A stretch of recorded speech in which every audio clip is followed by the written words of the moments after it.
সবর, আল্লাহর রাহে সব কিছু বিলীন করা এবং তার নামে সব কিছু উৎসর্গ করে দেওয়া। দুনিয়া অতিবাহিত হয়ে চলে যাবে, যুগ চলে যাবে, পিঢ়ির পর পিঢ়ি আসবে, চলে যাবে, সব শেষ হয়ে যাবে। কিয়ামত পর্যন্ত আমরা বেঁচে থাকব না। আমাদের পূর্বপুরুষগণের যুগেও এই জিক্রে হুসেন হয়েছে, আজও হচ্ছে। আমরা থাকবো না, তারপরেও জিক্রে হুসেন হবে। জিক্রে হুসেন কোনো দিন বন্ধ হবে না, কেননা ইমাম হুসেন এমন এমন অবস্থায় জিক্র করেছেন আল্লাহ তাআলাকে, দুনিয়ায় কেউ সেই রকম জিক্র এবং স্মরণ করতে পারেনি। বড় বড় পরীক্ষা দিয়েছেন, বড় বড় ইমতিহান দিয়েছেন এবং বিশাল বিশাল এক্সাম দিয়েছেন।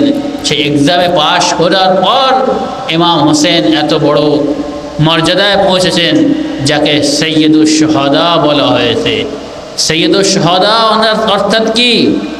সমস্ত দুনিয়ায় যত শহীদ হয়েছে তার সর্দারকে ইমাম হোসেন। সেই জন্য দুনিয়ায় যত শহীদ হয়েছে তাদের স্মরণ হয়, কিন্তু ইমাম হোসেনের মতো শাহাদাতের জিক্র দুনিয়ায় আর কারোর হয় না। কারোর হয়? কারোর হয় না। তো ইমাম হোসেন কি ত্যাগ করেছেন, কিভাবে ত্যাগ করেছেন, কোন পর্যায়ে ত্যাগ করেছেন, সেগুলো কি আমরা কোনোদিন চিন্তা করেছি? কোনোদিন ভেবে দেখেছি?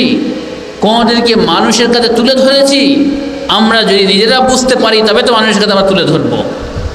ইমাম হোসেনের মর্যাদা এত উচ্চ, এত উচ্চ, আমাদের মতো সাধারণ ব্যক্তি সে তার মর্যাদাকে বুঝতেই পারবে না। সেই জন্য যতটুকু আমরা বুঝেছি এবং বুঝছি ততটুকু আমাদের জন্য যথেষ্ট। আমাদের অন্তরে যতটুকু যোগ্যতা আছে ততটুকু আমরা অর্জন করতে পেরেছি। যার অন্তরে যতটা যোগ্যতা আছে সে ততটাই অর্জন করতে পেরেছে, তার বেশিও সে অর্জন করতে পারবে না। এবার যদি সে চেষ্টা করে, আল্লাহ তার অন্তরকে বৃদ্ধি করবেন, প্রশস্ত করবেন, তাকে তৌফিক দেবেন, তৌফিকে ইজাফা করবেন, তৌফিকে বৃদ্ধি করবেন, তবে সে মারেফতে ইমাম হোসেন, সমস্ত জিনিসের মারেফত, মারেফতে আল্লাহ, মারেফতে রসুল, মারেফতে ইমাম হোসেন, মারেফতে মাওলা আলী অর্জন করতে সক্ষম হবে।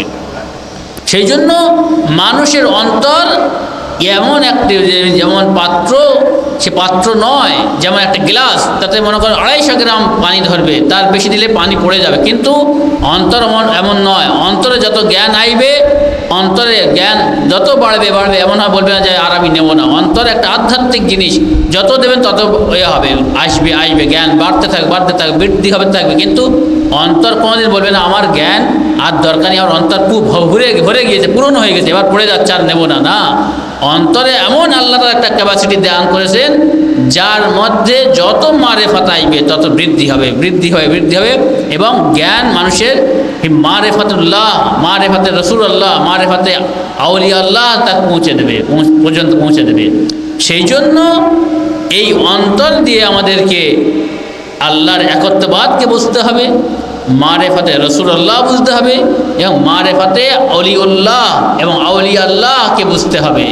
আউলিয়া আল্লাহ কারা? ইমাম হোসেন হলেন একটি ওলি, আলী আলাইহিস সালাম হলেন একটি ওলি, ইমাম হাসান হলেন একটি ওলি, হযরত ফাতেমা জাহরা হলেন ওলি, এনারা ওলি। আর ইমাম হোসেন হলেন একটি ওলি। কিন্তু ইমাম হোসেন যেভাবে শাহাদাত অর্জন করেছেন, শাহাদাত দান করেছেন, বলিদান দিয়েছেন, এইরকম বলিদান দুনিয়ায় আর কেউ দেয়নি। সেই জন্য ইমাম হোসেনের শাহাদাতের এই যে দিন আসে, কবে শাহাদাত হয়েছে? 10ই মহরমে শাহাদাত হয়েছে। কিন্তু মহরমের চাঁদ উদয় হওয়ার সাথে সাথে পুরো দুনিয়ায় যেখানে যেখানে আশিকে ইমাম হোসেন আছেন, আশিকে আহলে বায়ত আছেন, তারা কি করেন? চাঁদ উদয় হওয়ার আগে থেকে নিজেদের মসজিদ, নিজেদের ইমাম বারগাহ, নিজেদের আজাখানা, নিজেদের সেই জায়গা যেখানে তারা জিক্রে হোসেন করবে, কালো কাপড় দিয়ে মহরমের ইস্তেকবাল করে, শোকের ছায়া নিয়ে মহরমের ইস্তেকবাল করে, মহরমকে স্বাগত জানায় যে ইমাম হোসেন আসছেন আমার বাড়িতে, ইমাম হোসেন আসতেন আমাদের মসজিদে, ইমাম হোসেনের জিক্র হবে আমাদের ইমাম বারগাতে, ইমাম হোসেনের জিক্র হবে আমাদের এই সেন্টারে, ইমাম হোসেনের জিক্র হবে আমাদের বাড়িতে। এবং যার কাজ কিছু নেই, যে কোনো দুনিয়ায় একা রয়েছে, সে নিজের অন্তরে চাঁদ দেখার পরে সে অন্তরে তার কাঁদে যে হায় আমি আজ একা, কিন্তু ইমাম হোসেনের জন্য আমার অন্তর কাঁদছে। দুনিয়ায় যেখানে যেখানে আদাদার আছে সেখানে সেখানে সে কেউ না থাকলেও সে নিজের অন্তরে ইমাম হোসেনকে জিক্র করে। তো ইমামের হোসেনের জিক্রে মানুষের অন্তরে যত হবে, ইমাম হোসেনের মারেফাত তত বৃদ্ধি পাবে, এবং যত মারেফাত বৃদ্ধি হবে তত আমরা ইমাম হোসেনের কাছে নৈকট্য অর্জন করব, এবং ইমাম হোসেনের মাধ্যমে রাসূলুল্লাহর নৈকট্য অর্জন করব, আর রাসূলুল্লাহর মাধ্যমে আল্লাহর নৈকট্য অর্জন করব। কেননা রাসূলুল্লাহ কি বলেছেন? হোসেনু মিন্নি ওয়া আনা মিনাল হোসেন, আমি হোসেন থেকে আর হোসেন আমার থেকে। তো যখন রাসূলুল্লাহ সাল্লাল্লাহু আলাইহি সাল্লাম নিজের দ্বীনকে নিয়ে আসলেন, দ্বীনের যখন প্রচার করলেন, দ্বীন প্রচার করতে করতে করতে করতে সমস্ত জিনিস পৌঁছে দিয়েছেন। রোজা, নামাজ, হজ, জাকাত, মসলা মসাইল এবং সমস্ত জিনিস, ওযু, গোসল, তায়াম্মুম এবং যত জিনিস আছে, মিরাজ থেকে নিয়ে, দিয়াত থেকে নিয়ে, কারোর ঘর ভাড়া, বিভিন্ন যে যত মামলাত আছে, মানে যত কিছু দুনিয়াতে আছে, ইবাদাত এবং মামলাত। ইবাদাত মানে কি? যেগুলো আমাদের ধর্মীয় জিনিস, সেগুলো রাসূলুল্লাহ দান করে দেন, শিখিয়েছেন। এবং যেগুলো আমাদের জীবনের যাপন করার জন্য যে জিনিস, বৈষয়িক যে জিনিসপত্র আছে, কাজ কারবার, লেনদেন যে কিছু আছে, সেগুলোও রাসূলুল্লাহ সব কিছু বর্ণনা করে গিয়েছেন। যখন দিন কমপ্লিট হয়ে গেল, তখন আল্লাহ তাআলা একটি আদেশ করলেন যে যাও এ জিবরাইল, গিয়ে গাদির খুমের ময়দানে রাসূলুল্লাহকে এই আদেশ পৌঁছে দাও कि তোমার ভাই আলীকে খলিফা বানিয়ে দাও। যখন মাওলা আলীকে খলিফা না বানিয়েছেন ততদিন দিন ইসলাম কমপ্লিট হয়নি, সব কিছু দিয়ে দিয়েছেন। কিন্তু দিন কমপ্লিট কবে? রাসূলুল্লাহর দুনিয়াতে আর মাত্র 2 মাস 10 দিন বাকি আছে, তা তো সেই দিনেই দিন কমপ্লিট হয়েছে। সে হলো কি? গাদির খুম। সেই দিনে মাওলা আলীকে নিজের স্থানে, সেখানে বলছে আমি যখন থাকবো না, আমার অবর্তমানে মাওলা আলী থাকবে। যখন এই ঘোষণা দিলেন তখন দিন কমপ্লিট হলো। তার আগে সব কিছু দিয়েছেন কিন্তু দিন কমপ্লিট হয়নি। যখন আলী আলাইহিস সালামকে নিজের খলিফা, নিজের স্থলাভিষিক্ত বানিয়েছেন, তারপরে আল্লাহ তাআলা লাস্ট মোহর এবং স্টাম্প মেরে দিয়েছেন যে আজকের দিনে আল-ইয়াওমা আকমালতু লাকুম দীনাকুম ওয়া আতমামতু আলাইকুম নি'মাতি ওয়া রাদিতু লাকুমুল ইসলাম দীনা। বলছে আজকের দিন, কোন দিন? 18 জিলহিজ্জার দিন। আজকের দিন আল-ইয়াওমা, আজকের দিন মানে গাদিরের দিবস, 18 জিলহিজ্জার দিবস। আল-ইয়াওমা আকমালতু, আজকের দিন আমি কমপ্লিট করলাম।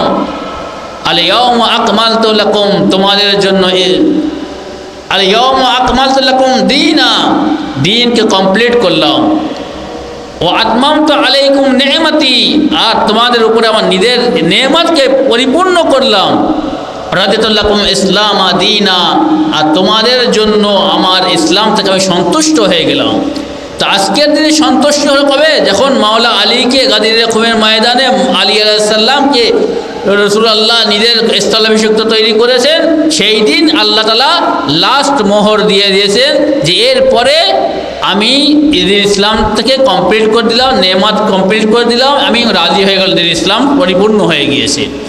তারপরে এইবারে রাসূলুল্লাহ দুনিয়াকে চলে গেলেন, রাসূলুল্লাহ নিজের স্থলাভিষিক্ত তৈরি করে গেলেন। এরপরে যে প্রিয়টা আইবে সে মাওলা আলীর হাতে। মাওলা আলীর পরে মাওলা ইমাম হোসেন হাসান, তারপরে মাওলা ইমাম হোসেন, তারপরে জাইনুল আবদিন আলাইহিস সালাম, তারপরে মাওলা মোহাম্মদ বাকের আলাইহিস সালাম, তারপরে মাওলা জাফর সাদিক আলাইহিস সালাম থেকে নিয়ে ইমাম মেহেদী আলাইহিস সালাম মধ্যে 12 জন ইমাম হবেন। সব কুরাইশের মধ্য থেকে, সব হাশমি বংশ থেকে, সব রাসূলুল্লাহর বংশ থেকে, সব রাসূলুল্লাহর এই বংশধারা হবে। এবং হযরতে ফাতেমা জাহরা সালাওয়াতুল্লাহর 11টি সন্তান হবে। কে? এই 12 ইমামের মধ্যে একজন তার স্বামী আর 11 জন তার সন্তান।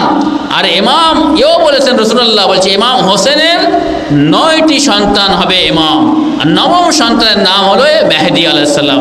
এত পরিষ্কার, এত স্পষ্ট, এত উজ্জ্বলের সাথে রাসূলুল্লাহ বর্ণনা করে গিয়েছেন যে আমার পরে 12 জন খলিফা হবে। বিভিন্ন হাদিস দিয়ে, বিভিন্ন সময়ে, বিভিন্ন নাম দিয়ে, বিভিন্ন আকারে রাসূলুল্লাহ সাল্লাল্লাহু আলাইহি ওয়াসাল্লাম বর্ণনা করে গিয়েছেন। সেটা আজ কেউ অমান্য করতে পারবে না। রাসূলুল্লাহ হযরত আলীকে বারংবার বলেছেন, আনতা খলিফাতি, তুমি আমার খলিফা, মিন বাদি, আমার পরে, ওয়া আনতা তাকদি দাইনি, তুমি আমার পরে আমার ফয়সালা তুমি আঞ্জাম দেবে, অর্থাৎ আমার পরে তুমি বিচার করবে, তুমি বিচারক হবে, তুমি শাসক হবে। কিংবা আনতা তাকদি দাইনি, তুমি আমার যে রয়েছে, আমার যে ঋণ রয়েছে, আমার যে আমানত আমার কাছে, সেগুলো তুমি আদায় করবে কে? তুমি আলী, তুমি আমার ওয়াসি, আনতা ওয়াসি, তুমি আমার ওয়াসি, তুমি আমার শাসক, তুমি আমার পরে তুমি শাসক হবে।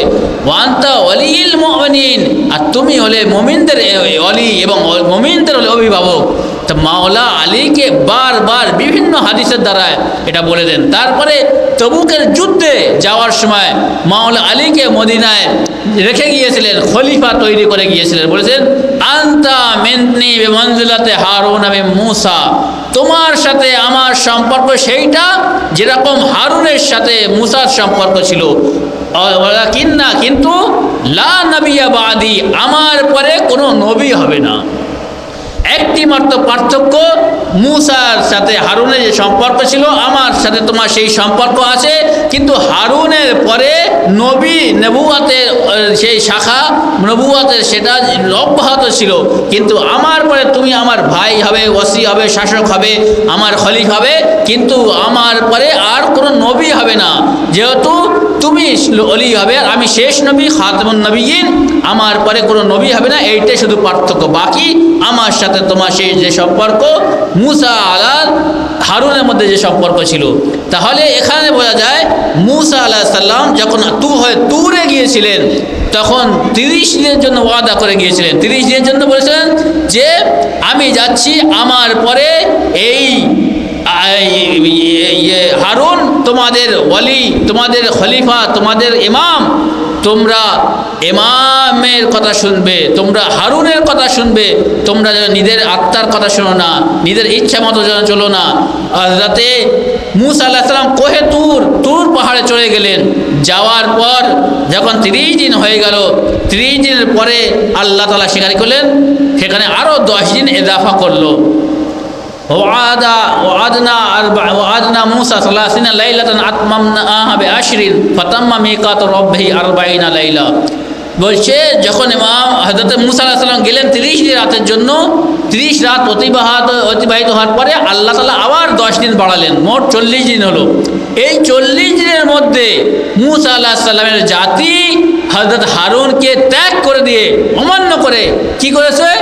সে গিয়ে সেই বাছুরকে পূজা করেছে। আর বাছুরের মধ্যে এমন একটা কৌশল দিয়েছে, তারা কথা বলছে এবং বাছুরের মধ্য থেকে একটি আওয়াজ বের হচ্ছে, আর মানুষের ধোঁকা দিয়ে দেখো এই হলো তোমাদের খোদা, বাছুরকে তোমরা পুজো করো, বাছুরকে তোমরা উপাসনা করো, বাছুরের তোমরা এসে পুজো করো, তোমরা আর অন্য কোনো জায়গায় যেও না। অনেক লোক, বেশিরভাগ লোক কি হয়েছে? মূসা আলাইহিস সালামের দিন থেকে মুনহারিফ হয়ে, পথভ্রষ্ট হয়ে, সেই সাহেরি, সেই সব যারা জাদুঘর, তাদের কথা মেনে নিয়ে তাদের দিকে চলে গেছে। কতদিন? মাত্র 40 দিনের মধ্যে এই অবস্থা হয়েছে।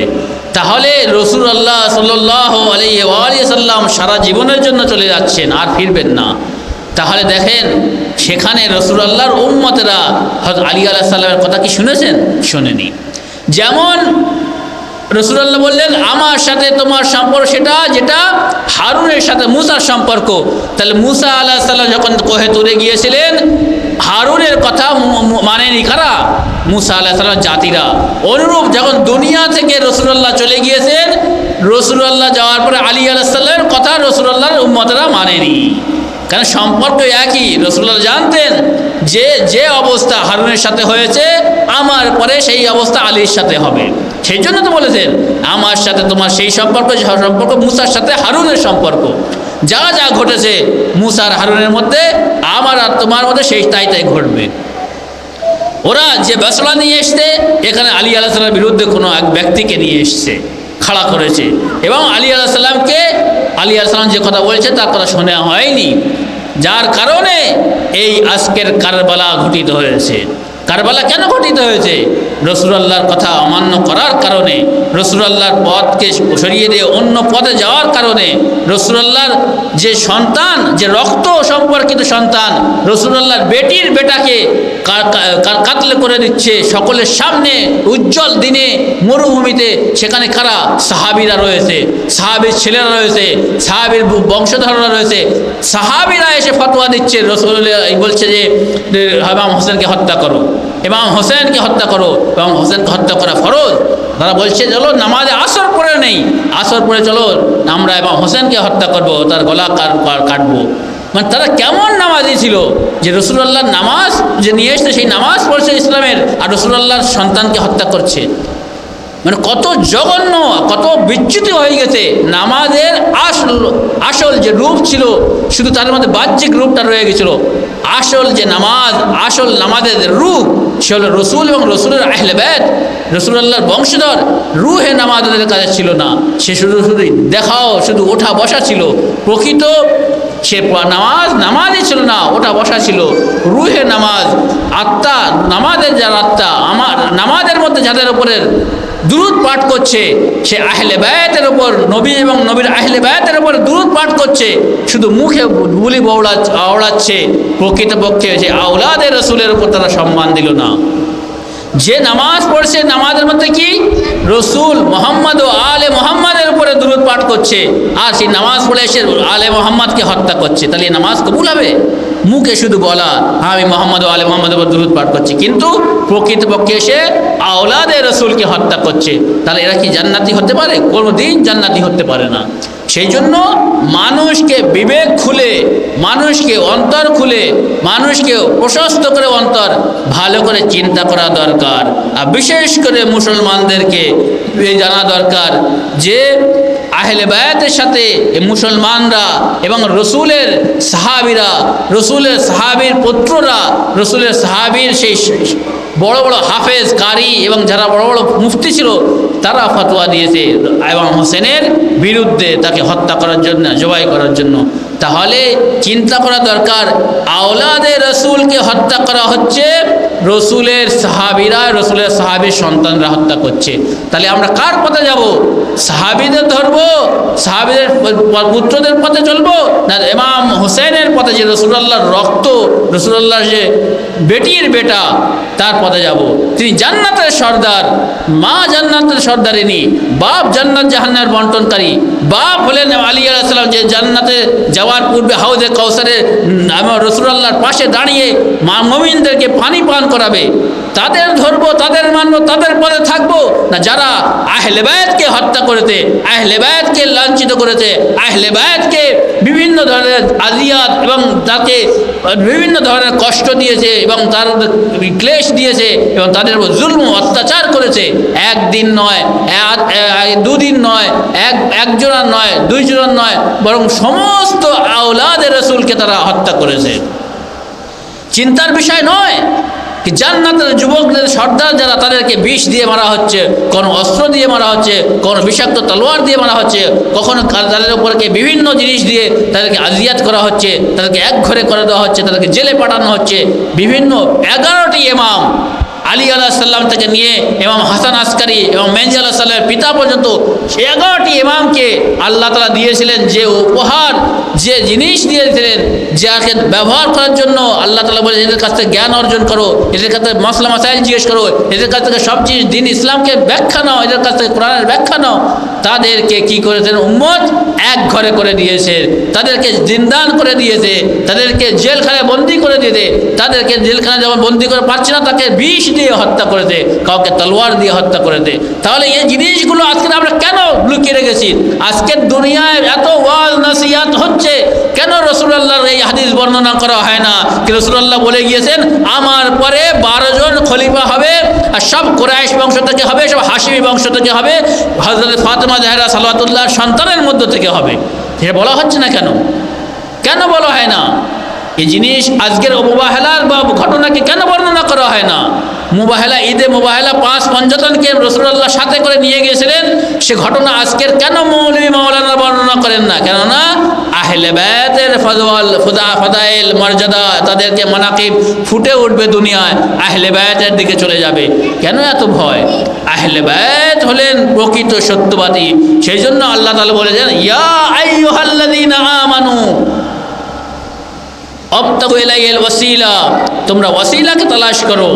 আইয়ুহাল্লাযীনা আমানু আতিউল্লাহ, আইয়ুহাল্লাযীনা আমানু তাকুল্লাহ, হে ঈমানদার তোমরা তাকওয়া অর্জন করো।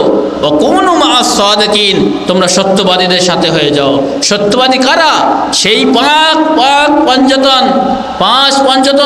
পঞ্চতন যাদের নিয়ে রাসূলুল্লাহ সাল্লাল্লাহু আলাইহি ওয়াসাল্লাম কোথায় গিয়েছিলেন?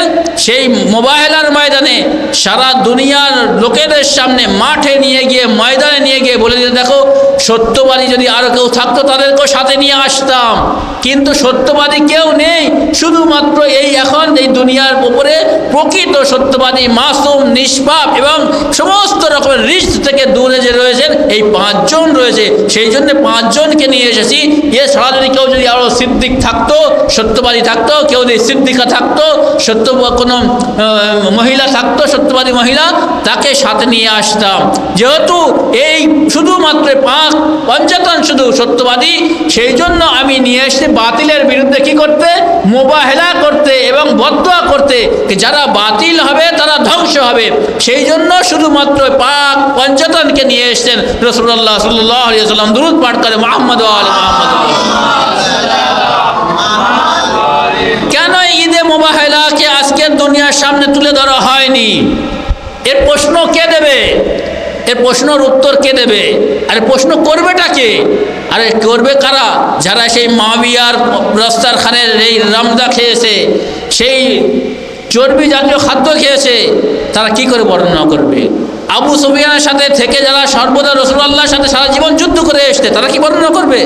যারা ইয়াজিদের সাথে, ইয়াজিদের হয়ে ফতোয়া দিয়েছে ইমাম হোসেনের হত্যা করার জন্য, তারা বলবে? জীবনে বলতে পারবে না। কেননা তাদের কাছে, তাদের অন্তরে, তাদের পেটের ভেতরে সেই হারাম জিনিস ঢুকে গেছে, যার কারণে সত্য আজকে বলতে পারছে না। ভয়, যেমন আজকে তুরস্ক ইসরায়েলের সাথে পুরো মিলে রয়েছে, কেন সত্য বলতে পারছে না? কেন হামাসের সাথ দিচ্ছে না? হারাম পেটে ভরে রয়েছে। সৌদি আরব আজকে কেন সত্য বলতে পারছে না? আজকে কেন গাজার সাথ দিতে পারছে না?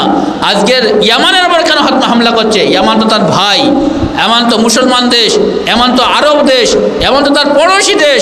তার পড়োশি দেশ হওয়ার পরে, আরব ভাই আরব জাতি হওয়ার পরেও, নিজের মুসলমান ভাই হওয়ার পরেও ইয়ামানদের উপর কেন হামলা করছে?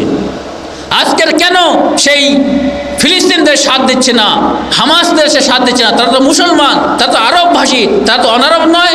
যদি বলতো যে তারা অনারব, তারা বাঙালি, চলো আমার কোনো দরদ নেই। তারা যদি বলা হতো সে এই ফার্সি ভাষা বলে, তার সাথে কোনো সম্পর্ক নেই, কিন্তু সে তারা আরব ভাষী, আরবি কথা বলছে, এবং তার পড়োশি এবং চারিদিকে মুসলমান দেশ পুরো ভরা, মধ্যিখানে একটু ছোট্ট একটা ইসরায়েল, কেন তার সাহায্য করছে না? কেননা তারা ইমাম হোসেনের কাছ থেকে দিন নেয়নি বলে আজকে তারা খামোশ হয়ে তার পালেস্তাইনের সাথে তারা আপোষ করে রয়েছে, বাতিলের ইন্ধন দিচ্ছে। আজকের এই যে উড়োজাহাজ, যে জঙ্গি জাহাজ উড়ে যাচ্ছে, গিয়ে মারছে গাজার উপরে, তার তেল কে দিচ্ছে? তেল জর্ডান দিচ্ছে, সৌদি আরব দিচ্ছে, তুর্কি দিচ্ছে, এমারাত দিচ্ছে, এরা দিচ্ছে। সেই জ্বালানি ভরে, সেই যুদ্ধ জাহাজে জ্বালানি ভরে নিয়ে গিয়ে যুদ্ধ যে রকেট মারছে, সেই তুর্কি, মেড ইন তুর্কি, তুর্কির অস্ত্র বিক্রি করতে, এই সুযোগে চলো অস্ত্র বিক্রি করছি, আমি অস্ত্র বিক্রি করে কি আমি পয়সা, আমি এই সুযোগে পয়সা আমি করবো, আমি তেজারাত করবো, আমি বিজনেস করবো, এই সুযোগে আমি ইসরায়েলে সাহায্য করবো পয়সা কামানোর জন্য। এই ইমানদার? সেই কারবালার অব্যাহত এখনো চলছে এবং হক আর বাতিলের সেই সংঘর্ষ এখনো চলছে। আর আজকের তারাই ইসরায়েলের আমেরিকার বিরুদ্ধে দাঁড়িয়েছে, যারা হোসাইনি তারা আজকে দাঁড়িয়েছে। যারা ইয়াজিদি তারা কোনোদিন আজকের এদের সাথে দাঁড়ায়নি, বরং ইয়াজিদি কালকে যারা ইয়াজিদের সৈন্যদের সাথে মিলেছিল, আজকের ইয়াজিদের বাহিনী ইসরায়েল ও আমেরিকার সাথে যুদ্ধ তাদের সাথে মিলে রয়েছে, তাদের ভেতর থেকে আপোষ করে রয়েছে। মুখে কখনো কখনো একটু বলে মুসলমানদের মন নেওয়ার জন্য, তাদের মন বাঁচিয়ে রাখার জন্য, তাদেরকে সাপোর্ট করার জন্য মুখে একটু বলে চলো আজকের আমি ইসরায়েলের বিরুদ্ধে, কিন্তু ভিতরে ভিতরে ইসরায়েলের সাথে পুরো বিজনেস চলছে। শুধুমাত্র বলছে কারা?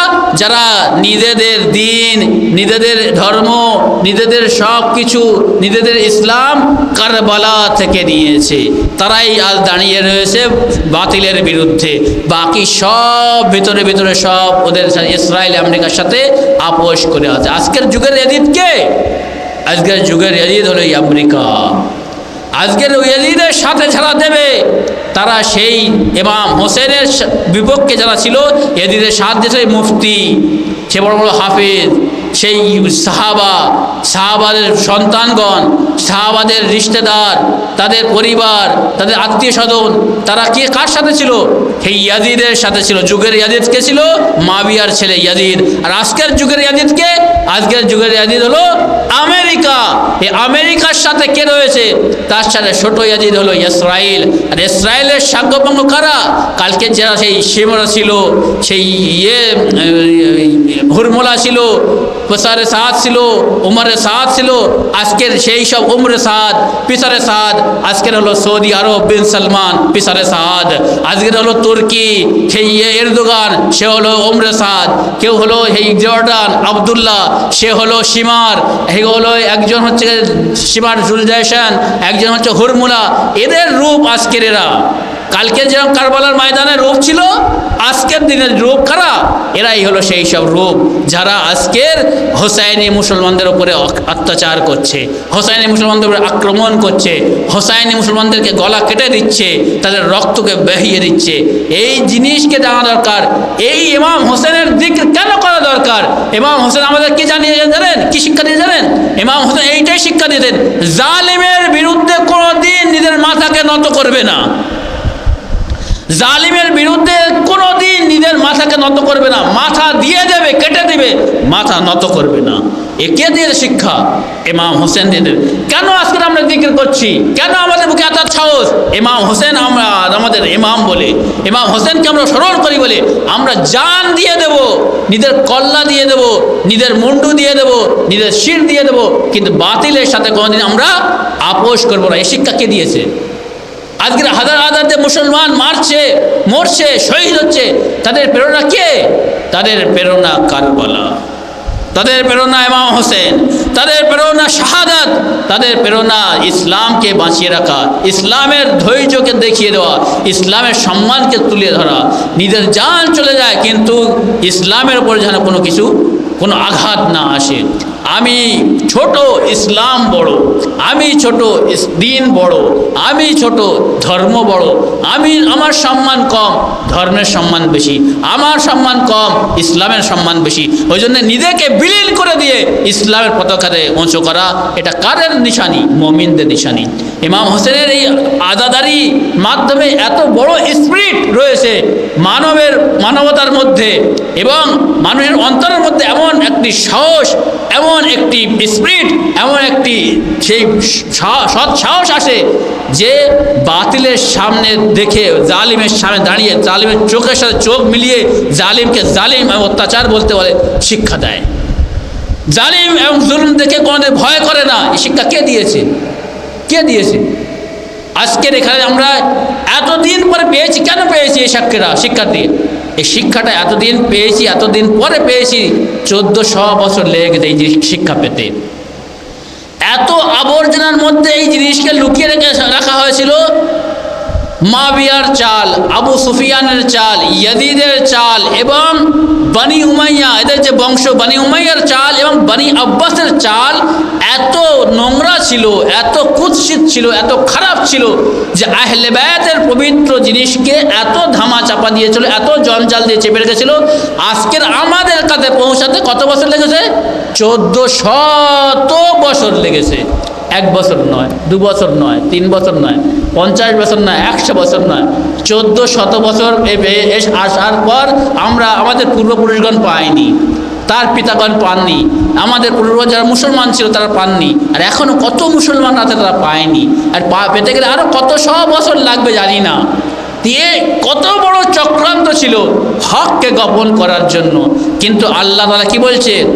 বলছে আমার নূরকে ওরা চাচ্ছে কে এই নিজের ফু দিয়ে নিভিয়ে দেওয়ার চেষ্টা করছে। কিন্তু আল্লাহ ইয়াতিম্মু আলা নূরিহি, আর আল্লাহ নিজের নূরকে তামাম করবেন, সম্পূর্ণ করবেন। ওরা চাচ্ছে কি ইয়াতফাউনা নূরুল্লাহি বিআফওয়াহিম, অর্থাৎ আল্লাহর নূরকে ওরা ফুৎকার দিয়ে ওরা চেষ্টা করছে কি যেটা নিভিয়ে দেবো। কিন্তু আল্লাহ তাআলা কি বলছেন? বলছে আমি আমার নূরকে সম্পূর্ণ করব, সারা দুনিয়ায় নিজের নূরকে প্রতিষ্ঠা করব। সেদিন আজ পর্যন্ত অব্যাহত আছে। আল্লাহ তাআলা যে দিনকে প্রতিষ্ঠা করেছেন সারা দুনিয়ায় এখনো সম্পূর্ণভাবে ইসলাম এখন সেদিন হয়নি। আল্লাহ যে ইচ্ছা সেই ইচ্ছা এখন পূরণ হয়নি। সেটা কবে হবে? সেটা যখন এই ইমাম হোসেনের যে সন্তান, মা ফাতেমার যে সন্তান হযরতে ইমাম মেহদী আলাইহিস সালাম আইবেন তখন পূরণ হবে। দুরূদ পাঠ করে মুহাম্মদ ওয়া তাহলে কারবালাকে স্মরণ করা এবং মুহররমকে পালন করা এটা বেদআত নয়, এটা শিরক নয়, এটা কুফরি নয়, বরং এটা ঈমানকে তাজা করে দেয়। এটা জালিমের সামনে, জালিমের চোখে চোখ রাঙিয়ে বলতে হয় যে তুই জালিম, তোর কথা মানবো না, আমার গর্দান কেটে দিবি, কিন্তু তোর কথা আমি মানবো না। তোকে জালিম আমি জালিমই বলবো, তোকে আমি কোনোদিন আদিল বলতে পারি না, ন্যায় বিচারক বলতে পারি না, ন্যায় পরওয়ান বলতে পারি না। এই কথা কে বলেছেন? যখন 9 জিলহিজ্জা আসে, ইমাম হোসেনের দূত যখন নিজের চাস্তো ভাইকে পাঠিয়েছিলেন, যাও কুফায় গিয়ে দেখো কি অবস্থা। মুসলিম ইবনে আকিল, অর্থাৎ আকিলের পুত্র মুসলিমকে, ইমাম হোসেনের চাস্তো ভাইকে ইমাম হোসেন পাঠিয়েছিলেন, হে মুসলিম, আমি মক্কায় তো আছি, হজ করছি, যাও হজ করে আমি যাব, কিন্তু তুমি যাও দেখে এসো কুফার কি অবস্থা। কুফায় তো আমার ডাকছে চিঠি দিয়ে, যাও কুফায় দেখে এসো ওখানকার পরিস্থিতি কেমন, তারপরে তুমি খবর দিলে আমরা তখন যাব। উনি আগে পাঠিয়ে দিয়েছেন। যখন হযরতে মুসলিম যখন গিয়েছেন, যাওয়ার পর মসজিদে নামাজ পড়াচ্ছেন, পুরো লোক মসজিদে ভরা ছিল। মাগরিবের নামাজ, কিন্তু মাগরিবের নামাজ পড়ালেন, নামাজ পড়ে ফিরে দেখছে পিছনে কেউ নেই, সব চলে গিয়েছে। কার? ওবায়দুল্লাহ ইবনে জিয়াদের ভয়ে কি তোমরা সবাই ছেড়ে দাও, এর পেছনে তোমাদের হত্যা করো। ভয়ে কুফা শহর তখন থমথম করছে, যখন নির্জন হয়ে গেছে, বাজারে কুফায় কেউ নেই, বাইরে কেউ নেই, একা তানহা মুসলিম একা। যখন তাকে ইস্তেকবাল করলো দিনের বেলা, তখন তিনি লিখে পাঠিয়ে দিয়েছেন কুফার অবস্থা খুব ভালো, এবং আমার ভাই আপনি চলে আসেন, মাওলানা ইমাম হোসেন আপনি চলে আসেন, অবস্থা ভালো, সবাই আমার ইস্তেকবাল করেছে, আমার সম্মান করেছে, এখানে অবস্থা ভালো, আপনার চাহিদাওয়ালা প্রচুর আছে।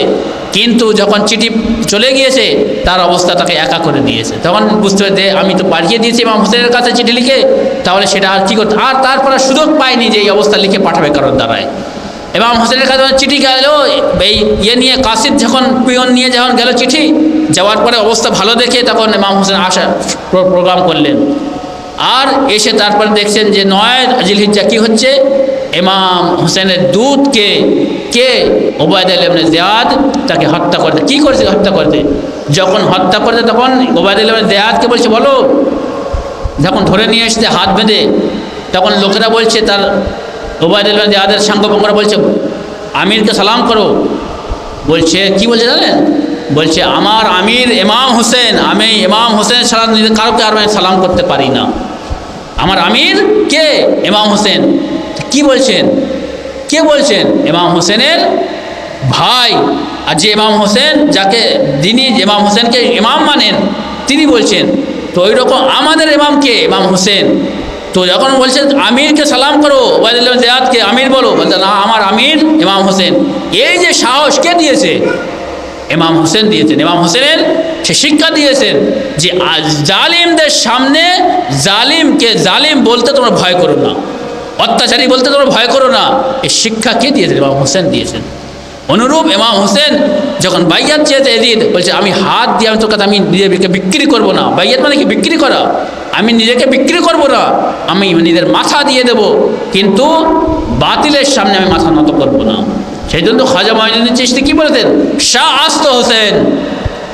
ইমাম হোসেন হলেন সম্রাট, বাদশাহ আস্ত হোসেন। সম্রাটদের সম্রাট কে হলেন? ইমাম হোসেন। দিন আস্ত হোসেন, দিন মানে ধর্ম, দিন ইসলাম কে? ইমাম হোসেন দিন ইসলাম। ও দীপনা আস্ত হোসেন, আর দিনকে রক্ষাকারী কে করেন? দিনকে রক্ষা, ইসলামকে রক্ষাকারী কে? ইমাম হোসেন। সরদাদ নিজের এই মাথা দিয়েছেন। নাদাদ দস্ত ইয়াজিদ, এজিদের হাতে হাত দেয়নি। হাক্কা কে বেনা লা ইলাহা আস্ত হোসেন। আর সত্য বলতে কি, দিনের যে বেনা বাঁকা অবশিষ্ট রয়েছে তাকে যে বাঁচিয়েছেন, তার মূল স্তম্ভ বলে ইমাম হোসেন। তাহলে কি খাজা মঈনুদ্দিন চিশতি কত গভীরে গিয়ে এই কথা বলছে যে দিন হলো ইমাম হোসেন আর দিনের রক্ষাকারী ইমাম হোসেন। অর্থাৎ দিন এনাদের বাড়িতে জন্ম হয়েছে, এনার নানা নিয়ে এসছে, যে নানার কোলে দিন ইসলাম, সেই নানার কোলে ইমাম হোসেন লালিত বাহিত হয়েছে। ইমাম হোসেনের এই অবস্থা যে আজকের দিন ইমাম হোসেন আলাইহিস সালাম বাঁচিয়েছেন, দিনকে ইমাম হোসেন আলাইহিস সালাম বাঁচিয়েছেন, এবং সেই দিনকে বাঁচানোর জন্য রাসূলুল্লাহ সাল্লাল্লাহু আলাইহি ওয়াসাল্লামের কাছে ইমাম হোসেন আলাইহিস সালাম ছোট্টবেলায় বলেছিলেন যে হে নানা, রাসূলুল্লাহ বলেছিলেন যে আমার দিনের ওপর যখন কোনো আসবে তুই বাঁচাবে, তখন ইমাম হোসেন বলেছিলেন হ্যাঁ হে নানা, আমি দিনকে রক্ষা করার জন্য যদি আলী আকবরের কলিজা দরকার হয়, দিন ইসলামের যদি কলিজা খারাপ হয়ে যায়, আলী আকবরের কলিজা দিয়ে আমি তাকে বাঁচাবো। যদি দিন ইসলামের যদি রক্ত খারাপ হয়ে যায়, আলী আসগারের মাসুম বাচ্চা 6 মাসের শিশুর বাচ্চারা আমি রক্ত দিয়ে বাঁচাবো। যদি সব কিছু লুণ্ঠন করতে হয়, সব কিছু লুণ্ঠন করে দেবো, নিজের সব কিছু লুণ্ঠন করে যদি দরকার হয়, আলী ইমাম হোসেন বলছে দিন ইসলামের যদি দরকার হয়, আমার রক্ত যদি দরকার হয়, আমার শিরের যদি দরকার হয়, তাহলে এসো দিন, আমার এই রক্তকে তোমার দিয়ে দিচ্ছি, আমাকে তুমি এসে টুকরো টুকরো করে দাও, আমার স্যারকে জুদা করে দাও আমার তন থেকে, আমি সব কিছু দিয়ে দেবো, কিন্তু দিন ইসলামকে আমি একটিও তীর খেতে দেব না। যে তীর দিন ইসলাম আমার ওপরে গিয়ে পড়বে, সে তীরকে আমি নিজের বুকে আমি নিয়ে নেব, সে তীরকে নিজের আমি মাথায় নিয়ে নেব, সে অস্ত্রকে আমি নিজের মাথায় নিয়ে নেব। দিন ইসলামের ওপরে অস্ত্র চলতে দেব না, দিন ইসলামের উপর সেই বর্ষা চলতে দেব না, দিন ইসলামের ওপর কোনোদিন নায়দা চলতে দেব না, দিন ইসলামের ওপর কোনোদিন পাথর কাঁকর করতে দেব না। দিন ইসলামকে বাঁচিয়ে যাব, এবং দিন ইসলাম যতদিন থাকবে ততদিন ইমাম হোসেনের স্মরণ থাকবে। সেই জন্য তো আজকে দেখেন মসজিদে যেখানে আল্লাহর নামাজ হয়, আল্লাহ তাআলা এমন ব্যবস্থা করছেন, আল্লাহর নামাজের পর ইমাম হোসেনের স্মরণ সেই মসজিদে হচ্ছে, আল্লাহর স্মরণের পর ইমাম হোসেনের স্মরণ হচ্ছে। কেননা ফাযকুরুনি আযকুরুকুম ওয়াশকুরুনি ওয়ালা তাকফুরুন, তোমরা আমার জিকির করো, আমি তোমাদের জিকির করব। ইমাম হোসেন সব কিছু লুণ্ঠন করে দিয়ে আল্লাহকে স্মরণ করেছিলেন। আল্লাহ তাআলাও নিজেদের সেই একটি জাতিকে সৃষ্টি করেছেন, যে জাতি ইমাম হোসেনের সৈন্যদের জন্য কন্দন করবেন, যাদের সেই জাতির যুবকরা হযরতে ইমাম হোসেনের যুবকদের জন্য কন্দন করবেন, তাদের মুসিবতে গিরিয়াও জারি করবেন, এবং সেই জাতির মহিলারা ইমাম হোসেনের বাড়ির মহিলাদের জন্য কন্দন করবেন এবং আফসোস করবেন।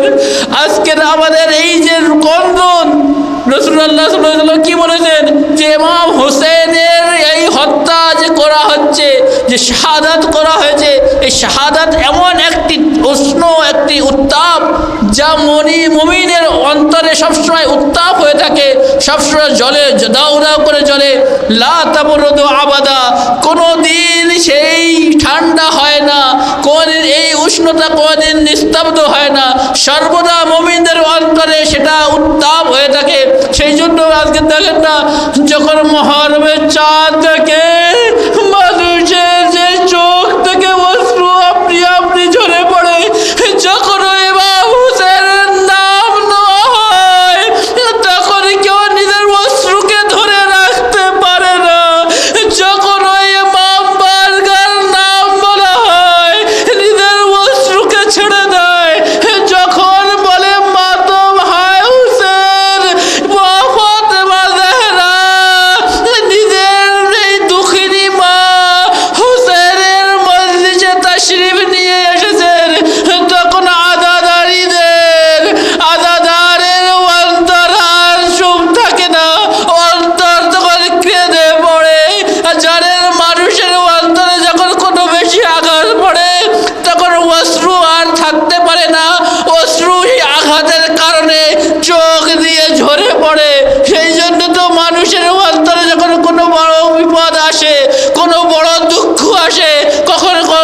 রূপে তখন ছেড়ে দেয়, রক্ত তখন পানির রূপে এসে চোখ থেকে নির্গত হয়।